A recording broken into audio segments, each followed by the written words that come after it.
나시린의 서약이라는 제목으로 하나님 말씀 함께 나누겠습니다. 오늘 말씀을 보면 사도 바울이 고린도를 떠나서 예루살렘으로 향하는데 그 중간에 갱그리아는 지역에 도착해서 머리를 깎았다라고 이야기를 합니다. 굳이 사람이 머리 깎은 이야기를 성경에 기록할 필요가 있나 그런 생각이 들지만 이렇게 머리 깎았다는 내용이 있다라는 것은 여기에 어떤 의미가 있다라는 것입니다. 우리나라도 대개 어떤 중대한 결심을 하거나 새로운 각오를 다질 때는 삭발을 하는 관행이 있습니다. 또 여자분들은 미장원 가서 파마 하나를 해도 거기에 깊은 뜻이 있다고 합니다. 어떤 마음의 신경의 변화가 있기 때문에 머리를 손댄다라는 거예요. 남자들이 절대 무심하면 안 되죠. 그런데 그 18절에 보면 바울이 일찍이 서원이 있었으므로 갱그리아에서 머리를 깎았더라라고 말씀합니다. 그러니까 이스라엘은 우리나라와 정반대입니다. 우리는 어떤 신경의 변화가 있고 어떤 결단을 할 때에 머리를 깎잖아요. 그런데 이스라엘 사람들은 오히려 머리를 깎지 않고 머리를 기릅니다. 18절에 보면 일찍이 서원이 있었으므로 이렇게 이야기를 합니다. 이 서원이 바로 나시린의 서약을 말합니다. 그러니까 사도 바울이 고린도에서 나시린의 서약을 했다라는 거예요.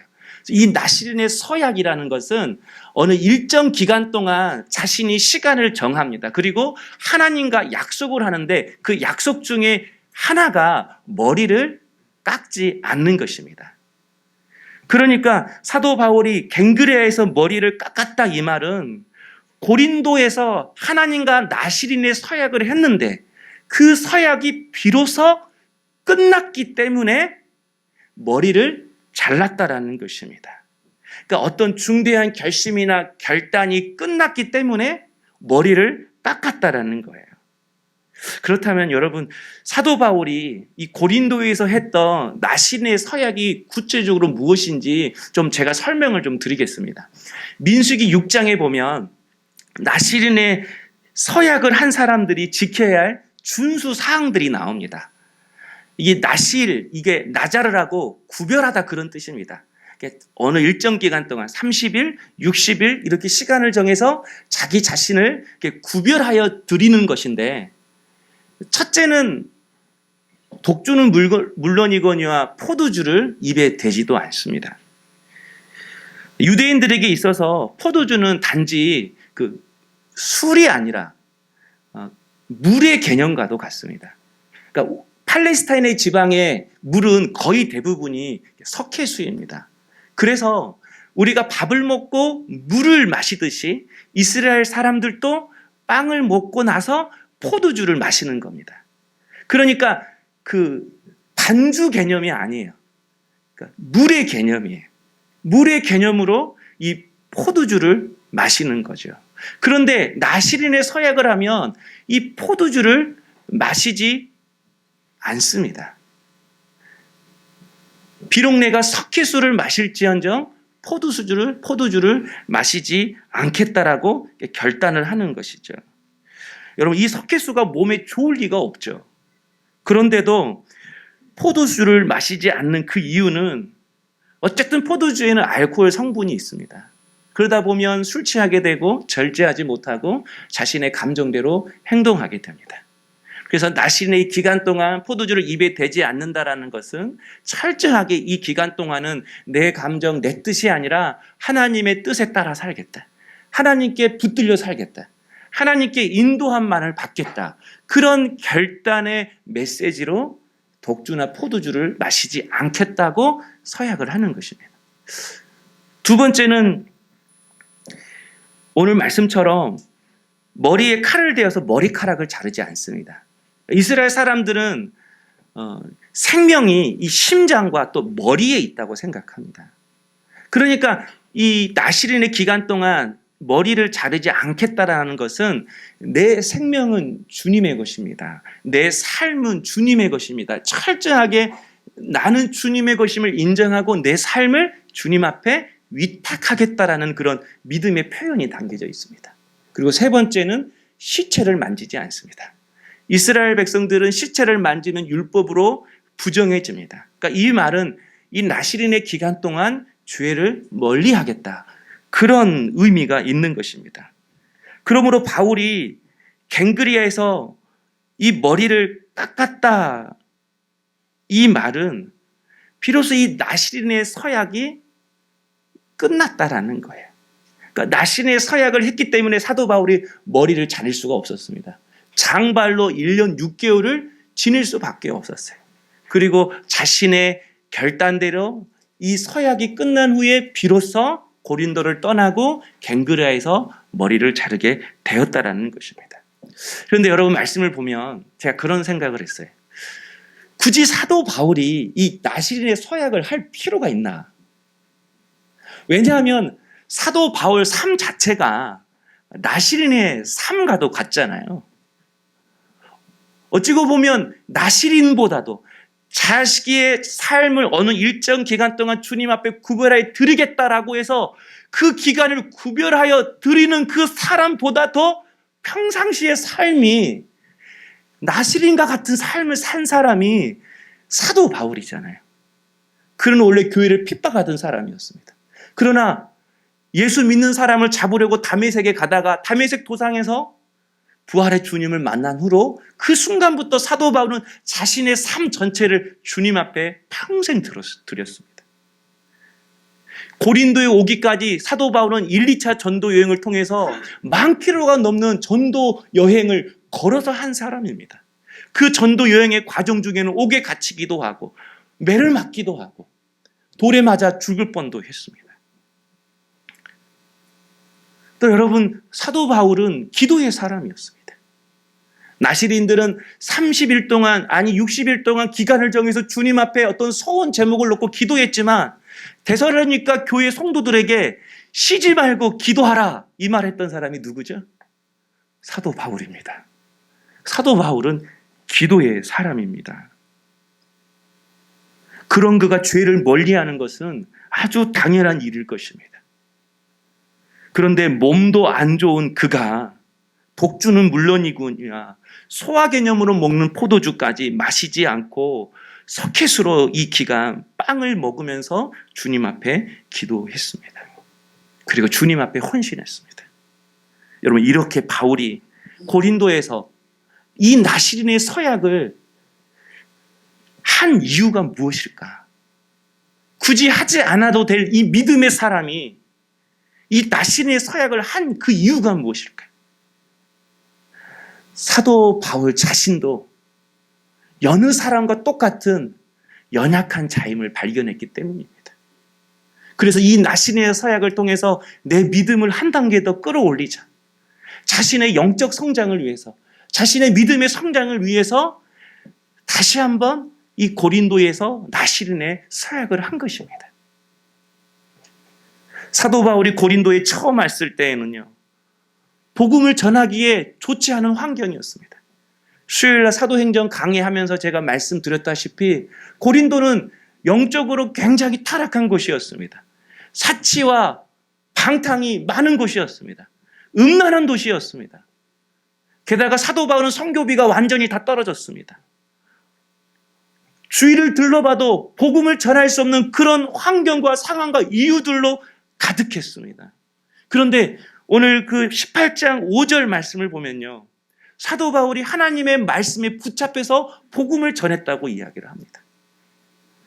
환경은 여의치 않았지만 그는 여전히 어려운 환경 속에서도 하나님의 말씀에 붙잡혀서 복음을 전한 거예요. 그런데 6절에 보니까 고린도 지역에 살고 있는 유대인들이 사도 바울의 전도 사역을 방해했습니다. 대적했습니다. 회당에 쫓겨나가기까지 했습니다. 얼마나 화가 났던지 그들을 향해서 분노하기까지 했다고 성경은 이야기하고 있습니다. 그러니까 상황도 안 좋죠. 선교비도 다 떨어졌죠. 몇몇 사람은 예수를 믿었지만 아덴처럼 전도의 열매가 별로 없는 거예요. 자꾸 마음은 화가 치밀어 올라요. 그래서 이 고린도는 아닌가 보구나. 그래서 이 고린도 사역을 접고 다른 곳으로 사도 바울이 가려고 했던 것 같습니다. 그리고 그 결정을 내리고 나서 다른 지역으로 가려고 하기 전날 밤에 사도 바울이 기도 중에 주님의 음성을 듣게 되었습니다. 바로 그 음성은 이 고린도가 복음 전하기에는 어렵고 힘들고 영적으로 타락한 곳이지만 여기에 네가 전할 복음을 들어야 할 내 백성이 있다라고 말씀하셨어요. 두려워하지 말고 침묵하지 말고 말씀을 선포하라고 했어요. 이 백성의 이 성 중에 내 백성이 많다. 알고 보니까 사도 바울 자신의 생각과 주님의 판단이 너무나도 다른 것입니다. 사도 바울의 눈에 보기에는 모든 것이 복음을 전하지 못할 상황이에요. 사도 바울이 판단하기에는 이제 다른 곳으로 가서 복음을 전해야 할 그런 상황 속에 있는 것입니다. 그런데 주님은 바울의 생각과 달랐습니다. 여기에 하나님의 뜻이 있고 여기에 하나님의 계획하심이 있고 하나님은 사도 바울이 여기서 계속 복음을 증거하기를 원하셨습니다. 사도 바울도 기도의 사람이었고 믿음의 사람이었고 하나님의 열정에 붙잡혀서 말씀을 전했던 사람이지만 자신의 눈에 보이는 대로 판단하고 자신의 감정대로 속단해서 결정 내리는 자신의 모습을 발견하게 된 것입니다. 그동안 수없이 헤쳐온 그런 많은 믿음의 과정 속에서 자기 자신을 온전히 바라보지 못한 것입니다. 고난을 이겼기 때문에, 시련을 이겼기 때문에, 어려운 중에도 복음을 전했기 때문에 자신은 믿음이 좋은 사람이고 이 믿음을 가지고 판단한 내 판단과 결정은 항상 옳은 것이라고 생각했어요. 그런데 그런 그가 내 생각과 하나님의 생각이 다른 것임을 깨닫게 되었어요. 자기는 여전히 눈에 보이는 대로 감정대로 판단하고 속단하고 행동하는 자기 자신을 발견한 것입니다. 이것이 계기가 되어서 사도 바울이 고린도에서 하나님 앞에 서약을 한 것입니다. 주님, 이제 내 눈에 보이는 대로 내 감정대로 판단하고 속단하고 결정하지 않겠습니다. 나의 믿음을 수준을 끌어올리자. 나의 영적인 수준을 끌어올리자. 그래서 여기서 사도 바울이 나신의 서약을 결단한 것입니다. 그래서 고린도전서 9장 26절 27절에 보면 고린도 교회 성도들에게 내가 고린도에 있을 때 어떻게 했는지를 말씀해 주고 있습니다. 우리 함께 한번 읽어볼까요? 그러므로 나는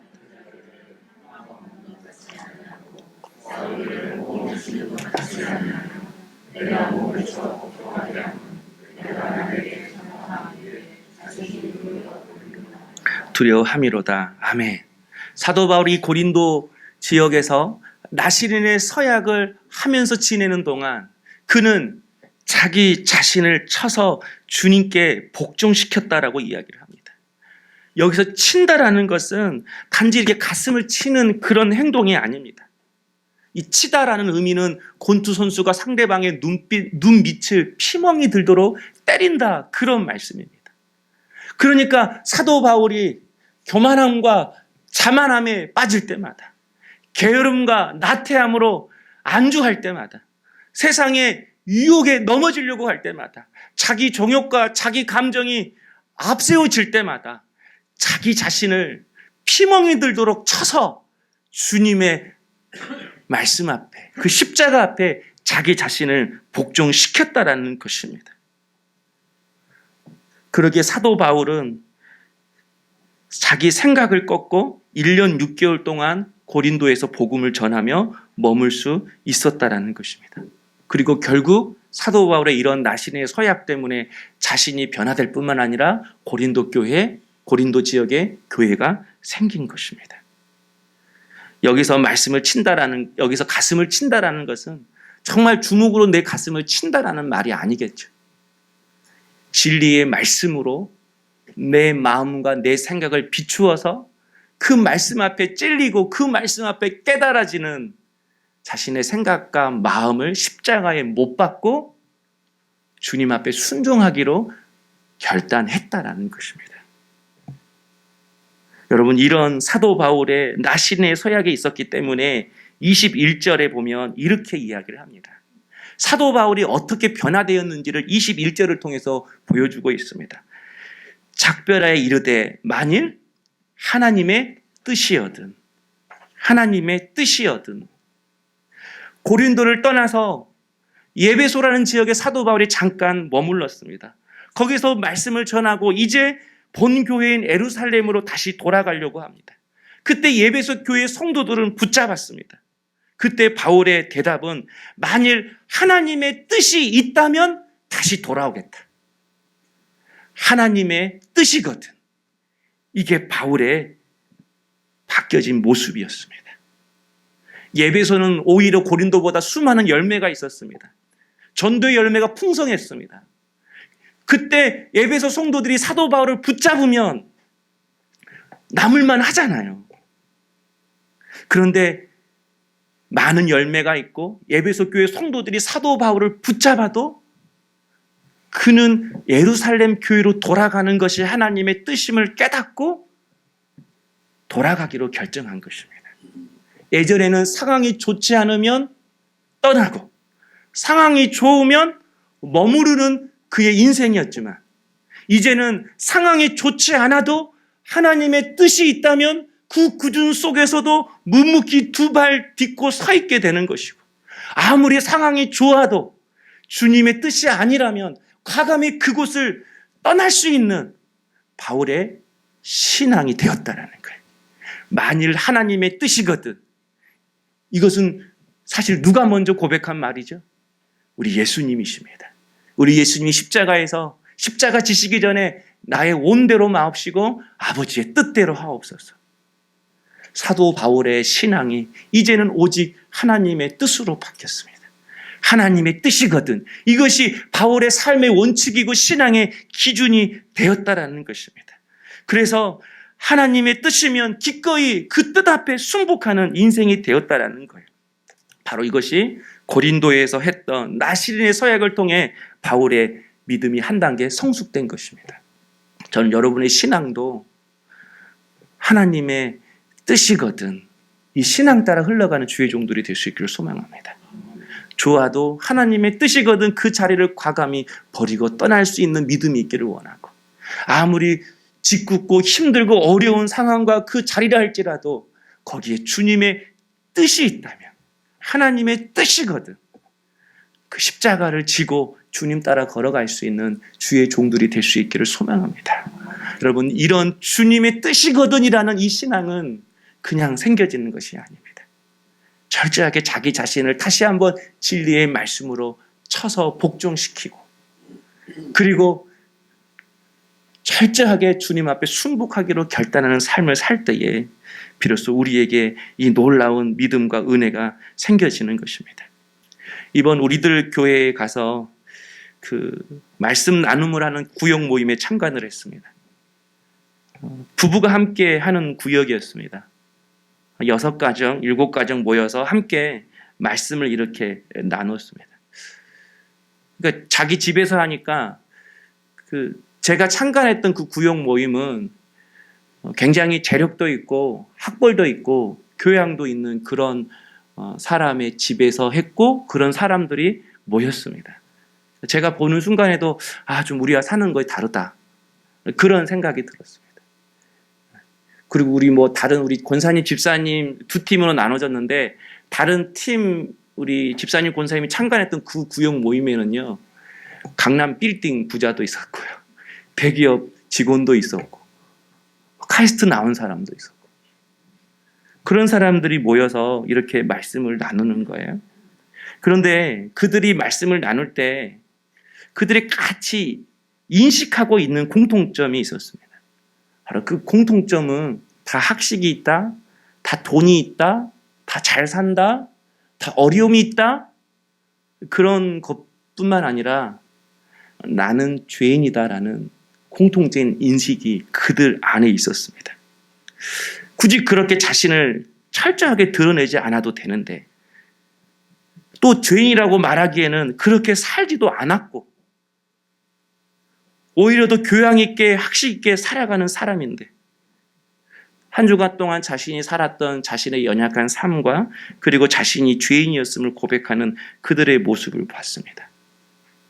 사실 그들이 죄를 고백하고 연약함을 고백하는 것도 제게는 좀 놀라웠지만 사실 저는 그것보다도 가장 내 안에 인상 깊었던 것은 그들 마음속에 가지고 있던 공통된 인식이 그것입니다. 나는 죄인이다라는 거예요. 그런데 사실 하나님의 말씀은 정말 그런 거잖아요. 진리의 말씀은 좌우의 날선 검보다 더 예리하여 우리의 생각과 마음을 찔러 쪼개는 것인데, 그래서 그 진리의 복음, 예리한 복음 앞에는 우리의 마음이 비춰져서 내 죄가 보이고 내가 죄인이라고 고백하며 회개하게 되는 것인데, 그래서 예수님을 내 삶의 주인이요 구원자로 모시며 살기로 결단하는 것인데, 우리는 진리의 말씀으로 나를 보지 않고 항상 상황으로 내 자신을 볼 때가 많았던 것 같습니다. 남편이 힘들게 하니까 나는 피해자이지 죄인은 아닙니다. 자녀가 나를 힘들게 하니까 나는 희생하는 사람이지 죄인은 아닙니다. 어려운 환경 속에서 믿음 지키고 신앙생활하고 있으니까 나는 믿음으로 살려고 애쓰는 사람이지 죄인은 아닌 것입니다. 그래서 예수님 그분이 필요한 것이 아니라 남편을 바꿔줄 은혜, 자녀를 바꿔줄 역사, 내 환경을 새롭게 할 재물, 세상의 축복이 필요한 것입니다. 나는 피해자니까. 나는 희생하는 사람이니까. 어렵고 힘든 세상 속에서 나는 몸부림치며 살고 있으니까. 나는 재물이 없어서 가난한 사람이지 죄인은 아니니까. 그래서 그 고백이 가져오는 결과는 나는 죄인이 아니니까 주님 그분이 필요한 것이 아니라 주님 그분이 주시는 돈과 은혜와 축복과 은혜가 필요한 것입니다. 그러니까 내 안에는 죄인이라는 의식이 어느 순간 나도 모르게 사라진 것이죠. 저도 마찬가지입니다. 나는 목사이지 죄인이 아닙니다. 나는 말씀을 많이 읽으니까 죄인이 아닙니다. 나는 여러분보다 기도를 많이 하니까 죄인이 아닙니다. 제 마음의 인식은 여러분은 진짜 싹 하나 다 받게 할 사람들. 나는 여러분들을 바꾸어야 할 사람들. 어느 순간 나도 죄인 의식은 사라지고 목사 의식, 의인 의식 가지고 살아가는 모습을 발견하고 있습니다. 여러분도 그렇지 않습니까? 나는 피해자, 나는 희생자, 내 자녀는, 내 남편은 다 바뀌어져야 할 사람, 변화되어야 할 사람. 그 생각을 주님이 다시 한번 깨트리셨습니다. 금요 기도 때도 말씀드렸지만 이스라엘 백성들이 블레셋과의 전쟁에서 처참하게 졌습니다. 그러면 도망갈 만도 하잖아요. 그 전쟁을 피할 만도 하잖아요. 그런데 이제는 언약궤를 전쟁터로 가지고 나와서 블레셋과 다시 전쟁을 하려고 합니다. 언약궤가 전쟁터에 들어올 때 백성들은 환호했습니다. 여러분, 이스라엘 백성들 하나님을 부인하지 않았잖아요. 전쟁에 저도 하나님을 떠나지 않았잖아요. 강한 군사들 앞에서 이스라엘 백성들은 믿음을 잃지 아니하고 그 언약궤 그 하나님을 바라보고 소리 지르고 사기충천하고 믿음을 가지고 그들과 싸우려고 했잖아요. 그들은 절대로 하나님을 부인하지 않았습니다. 그런 그들을 성경은 평상시에 어떻게 살았는지를 이렇게 설명하고 있습니다. 자기의 소견에 옳은 대로 행하였더라. 그 위기의 순간에는 하나님을 붙들고 있었는지는 모르겠지만 이스라엘 백성들의 삶의 순간순간이 자기 살 길을 찾아서 자기의 뜻에 따라 자신의 감정 따라 자기의 소견에 따라 살아가는 삶이었습니다.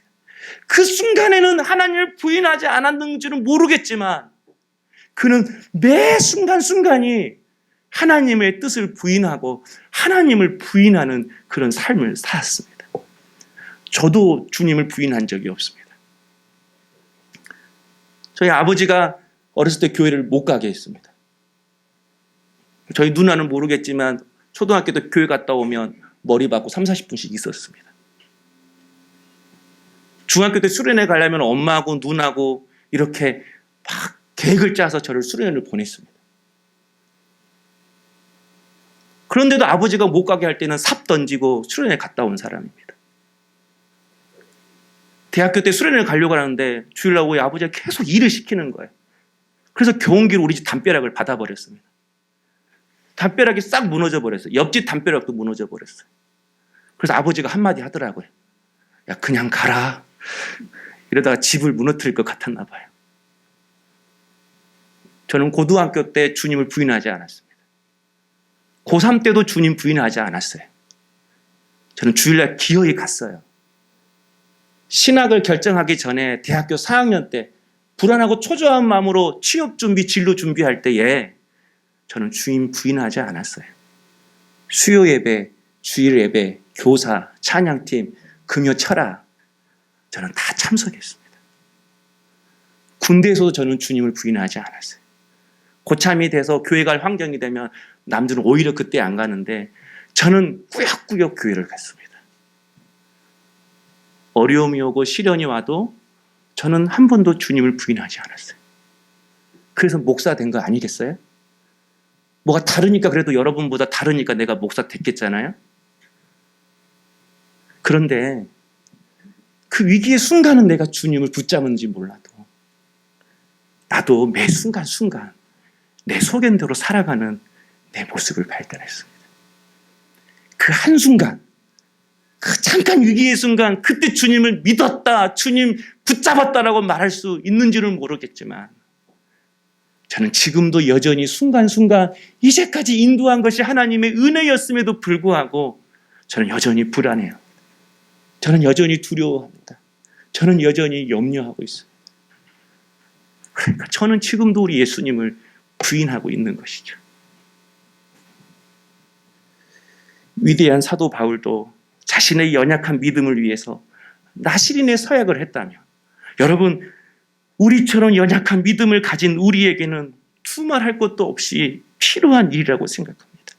그래서 여러분이 힘들겠지만 세겹주 새벽 기도를 시작으로 인해서, 그리고 또 우리 자녀들 수능 시험도 있고 이제 연말도 점점 다가오고 21일이라는 이 기간 동안, 다니엘이 21일 동안 주님 앞에 기도했던 것처럼 이 21일 동안 우리도 다니엘처럼 술 취하지 말고 내 뜻대로 살지 말고 철저하게 주님 앞에 붙들려 절제의 삶을 살기로 결단하는 우리 성도님 되었으면 좋겠습니다. 정말 이 21일 동안만큼은 1년 12달 다 내 소견에 오를 대로 주님을 부인하고 살았지만 이 기간만큼은 철저하게 죄를 멀리하고, 그리고 내 생명이, 내 삶이 주님의 것임을 알고 주님 앞에 내 삶을 온전히 드릴 뿐만 아니라 그렇게 주님께 내 삶을 드리면서 내가 주님 앞에 반드시 해결되어야 할 문제를 가지고 함께 기도하는 시간이 되었으면 좋겠습니다. 내 삶의 문제도 풀리고 내 신앙도, 내 믿음도 한 단계 업그레이드 되는 그런 복된 시간이 될 수 있기를 주님의 이름으로 축원합니다. 그래서 여러분에게 도전합니다. 여러분, 다시 한번 우리가 21일 동안 나태해졌던 우리의 신앙생활, 우리의 믿음생활을 다시 한번 오탄줄을 꿰매고 주님 앞에 나신으로서 철저하게 내 삶을 드리는 우리 사랑하는 성도님 될 수 있기를 주의 이름으로 축원합니다. 이제 추수감사주일이 다가옵니다. 여러분, 정말 감사하십니까? 정말 그날 감사하는 마음으로 주님 앞에 감사의 예물 드릴 수 있습니까? 눈으로 보면, 상황으로 보면 감사할 것이 전혀 없습니다. 추수감사주일이니까 어쩔 수 없이 감사한금 해야 된다라는 그 마음으로 이번 추수감사주일도 아마 맞이할 사람들이 너무 많이 있을 것입니다. 그러나 주님이 진정으로 원하시는 추수감사절의 감사 헌금은 내 삶의 여러 가지 일들이 잘 풀려서 얻어지는 수익이 아니라 여러분, 변화되어진 내 모습, 내 자신을 드리는 것이 우리 주님 앞에 드리는 가장 기쁘고 놀라운 추수감사의 열매가 아닌가 싶습니다. 이 3주 동안 나를 주님 앞에 제물로, 예물로 드릴 수 있는 주의 종들이 될 수 있기를 소망합니다. 그리고 이 시간 풀어야 할 기도의 제목을 놓고 간절히 기도할 수 있는 그 은혜가 있기를 소망합니다. 남자들은 희뿌연 석회수를 마실지언정 그리스도인에서 자신의 삶 속에서 금지할 것들을 금지하고 아직 끊어내지 못할 것들을 주님의 도우심을 구하며 과감히 도려낼 수 있는 우리 성도님 될 수 있기를 소망합니다. 우리 여자분들은 풀은 마르고 꽃은 시드나 오직 주님의 말씀이 영원하신 것임을 깨닫고 세상 것이 아닌 말씀으로 내 영혼, 내 심령을 단장할 수 있는 주의 종들이 될 수 있기를 원합니다. 어떤 경우에도 하와처럼 먹음직하고 보암직하고 지혜롭게 할 만큼 탐스럽게 보이는 선악과의 겉모양에 현혹되어 자신과 남편과 자녀를 넘어지게 하는 어리석은 하와가 되지 마십시다. 우리 가정은 물론이거니와 우리 교회는 우리 믿음이 자라는 것만큼 자라나게 되었습니다. 이제 우리 모두가 21일 기간 동안 철저하게 내 삶을 주님 앞에 드림으로 이제 어떤 상황이든 이게 주님의 뜻입니까? 이게 주님이 원하시는 것입니까? 주님의 뜻은 무엇입니까? 그렇게 묻고 구하고 주신 그 응답 앞에 순종할 수 있는 우리 물된 동산교회 모든 성도님 될 수 있기를 주의 이름으로 축원합니다.